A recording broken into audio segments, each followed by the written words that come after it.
पिछले 2 दिनों से डिफेंस गलियारे में एक न्यूज बड़ी वायरल हो रही है। न्यूज एक डिफेंस पोर्टल पर अपडेट की गई जिसमें कहा गया इंडिया में by South Korea KF-21 fighter jet. जहां एक तरफ बात चल रही थी कि इंडिया जो है वो सुखोई 57 को परचेस करेगा या F-35 को या फिर राफाल का अपडेटेड वर्जन। उसी बीच में यह खबर छपना कि न हम अमेरिकी न ही हम रूसी जेट पर बात करने वाले हैं। इंडिया की अब नजर जो है नॉर्थ कोरिया के दुश्मन देश के स्टील्थ फाइटर जेट पर। इसने इस पूरे गलियारे में एक न्यूज को और थोड़ा सा इंटरेस्टिंग बना दिया और गर्माहट थोड़ी सी पैदा कर दी।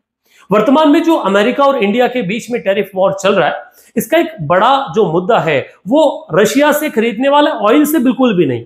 जनरली अगर ऐसी ही दिक्कत होती तो अमेरिका को जितनी दिक्कत भारत से है उतनी ही दिक्कत चाइना से भी होनी चाहिए थी, परंतु चाइना के साथ जब डील साइन हो गई उसके बाद उनकी दिक्कतें जनरली खत्म हो गई।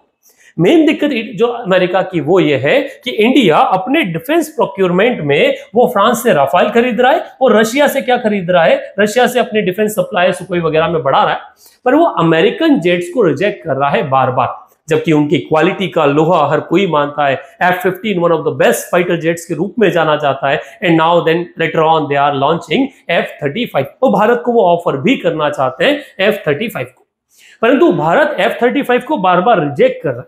जब इन जेट के बारे में कहा जाए तो ये बिलियंस ऑफ डॉलर में इनकी डील होती है और इनके प्राइजेस के कारण ये बहुत बड़ा मार्केट होता है।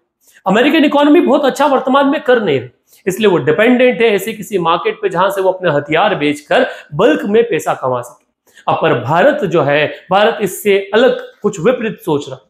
वर्तमान में साउथ कोरिया का डोमेस्टिकली डेवलप KF-21 बोरमई नाम का एक एयरक्राफ्ट है जिसको लेकर इंडिया ये सोच रहा है कि इंडिया अपने मल्टी रोल एयरक्राफ्ट प्रोग्राम जो लॉन्च किया है उसमें उस चीज को लेकर उसे परचेस कर अपना जो एक गैप बन चुका है एयर फ्लीट में उसे क्या करे, खत्म कर। वर्तमान में अगर भारत की स्थिति आप समझे तो MiG-21 को भी वर्तमान में उसके रिटायरमेंट की घोषणा कर दी, पूरी फ्लीट बाहर जाने वाली। साथ ही साथ आपका जो जगुआर एयरक्राफ्ट है उन्हें भी हटाया जाना है। इन दोनों एयरक्राफ्ट के जाने के बाद में भारत के पास एयरफोर्स में एक लंबा गैप आ जाएगा अपनी फ्लीट्स को लेकर। भारत उसे जल्दी पूरा करना चाहता है और वो अर्जेंसी में 100 एयरक्राफ्ट जो है फाइटर जेट्स उन्हें परचेज करना चाहता है, जिसके लिए उन्होंने एक प्रोग्राम सेट कर रखा है जिसका नाम रखा मल्टी रोल फाइटर एयरक्राफ्ट। अब भारत इसके आधार पर वो ये देख रहा है कि वर्तमान में जो साउथ कोरिया द्वारा 4.5 जनरेशन का KF-21 जो डेवलप्ड एक पार्ट है उसे इंडिया के लिए खरीद लिया जाए और न कि सिर्फ 4.5, इसका ही अपडेटेड वर्जन जो 5 जनरेशन फाइटर आने वाला है उस पर परचेज किया जाए। अगर इस KU वाले इस पर्टिकुलर फाइटर जेट के बारे में बात करें तो ये अपने आप में मल्टी रोल में माहिर है और कहीं एक अच्छी कैपेबिलिटी रखता है और शायद काफी सस्ता है राफेल और जो सुखोई F-57 जो इंडिया को मिलने वाले हैं या फिर अमेरिका जो F-35 हमें जिस रेट पर ऑफर कर रहा है उससे। भारत दोनों चीजों को साथ में लेकर चलना चाहता है। वो एक अच्छी क्वालिटी चाहता है, साथ में अच्छी टेक्नोलॉजी ट्रांसफर चाहता है, क्योंकि भारत अब मेक इन इंडिया पर ज्यादा फोकस्ड है। वो ये चाहता है कि कोई भी जेट वो बाहर से जिससे भी डील करेगा वो साथ में टेक्नोलॉजी ट्रांसफर की भी डील करेगा और वो कंप्लीट टेक्नोलॉजी ट्रांसफर। अमेरिका इतना ट्रस्टेड नहीं है, इतना ट्रस्टेड फ्रेंड नहीं है इंडिया के लिए कि हम उस पर पूरा भरोसा करें। उस वाली कंडीशन में इंडिया कुछ नए मार्केट प्लेयर्स को देखना चाहता है।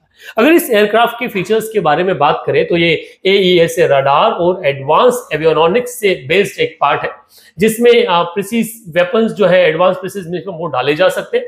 10 वेपन हार्ड पॉइंट्स इसके अंदर है। लगभग 1000 किलोमीटर प्लस ये क्या कर सकता है, ट्रेवल कर सकता है। 14 माइल्स पर आवर, लगभग 22,000 किलोमीटर पर आवर की इसकी स्पीड है और इसका लेंथ और हाइट या वेट जो है वो भी इतना अच्छा है कि इसके साथ में इजीली बड़े अच्छे से ट्रेवल किया जा सके। फिर सवाल आता है कि जब इतना ही अच्छा ये है तो इसे परचेज क्यों नहीं किया जा रहा, और परचेज करना है तो देख बाकी कंडीशंस क्या है। तो इंडिया इसलिए चाहता है क्योंकि वर्तमान में KF जो है ये बाकी दो जिसके लिए हम ट्राई कर रहे हैं, लाइक फॉर एग्जांपल अगर आप देखें राफेल हो गया, सुखोई F-57 हो गया या F-35, इनके कंपैरिजन में काफी बजट फ्रेंडली है और अगर इसे हम परचेस करते हैं तो ज्यादा परचेस कर लेंगे उसी बजट के अंदर। पर दिक्कतें जो है वो दिक्कतें इस आधार पर है कि ये अभी तक साउथ कोरियन आर्मी को भी नहीं मिला है। 2011 के आसपास इसे 2000 में पहली बार प्रेजेंट किया गया, 2021 में इसका डेवलपमेंट जो है वो तैयार हो गया, फिर इसे फ्लाइटिंग वगैरह जो उसके लिए टेस्ट वगैरह पे आ गया, परंतु अभी तक ये शामिल नहीं हुआ। अब भारत के साथ ये चैलेंज है कि उसे जल्दी से जल्दी अपनी फ्लीट को कंप्लीट करना है और ये फाइटर जेट 2026 में मिल जाए, इस बात की कोई संभावना नहीं। परंतु भारत की एयरफोर्स इसको लेकर, भारत सरकार इसको लेकर क्या निर्णय करती है वो काफी देखने लायक है, क्योंकि ये सिर्फ इस बात पर निर्भर नहीं करता कि हम साउथ कोरिया के साथ डिफेंस टाइज में जाते हैं, साथ ही इस बात पर निर्भर भी करता है क्योंकि ये टाइम में जाने के बाद में आप रशिया और फ्रांस, जो दो आपके अलाय हैं, उनसे शायद थोड़ा उनमें मनमुटाव रखने वाले। साथ ही साथ तीसरा, अमेरिका जो F-35 बेचने के लिए बिल्कुल तैयार बैठा है, जो बिल्कुल एड़ी चोटी का जोर लगा रहा है, आप उसे नाराज करने वाले। वहीं दूसरी तरफ South Korea is a enemy nation of China and on the other hand North Korea somewhere it is seen as enemy nation of Russia also, क्योंकि नॉर्थ कोरिया और रशिया में काफी अच्छी बनती है, चाइना रशिया में काफी अच्छी बनती है। अब उस बीच में अगर रशिया इंडिया जो है वो चाइना रशिया इन दोनों ब्रैकेट को छोड़कर अगर साउथ कोरिया के साथ डील करता है तो उसे ऐसा माना जाएगा कि वो चाइना को भी नाराज करने जैसा हो।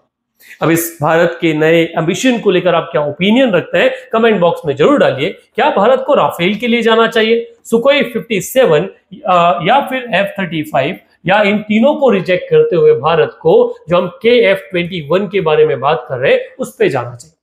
क्या साउथ कोरिया टेक्नोलॉजी ट्रांसफर के लिए राजी होगा, और राजी होगा तो क्या भारत को इस पे भरोसा करना चाहिए, क्योंकि अभी ये वेल टेस्टेड नहीं। कमेंट बॉक्स में आपका इंतजार रहेगा। That's it.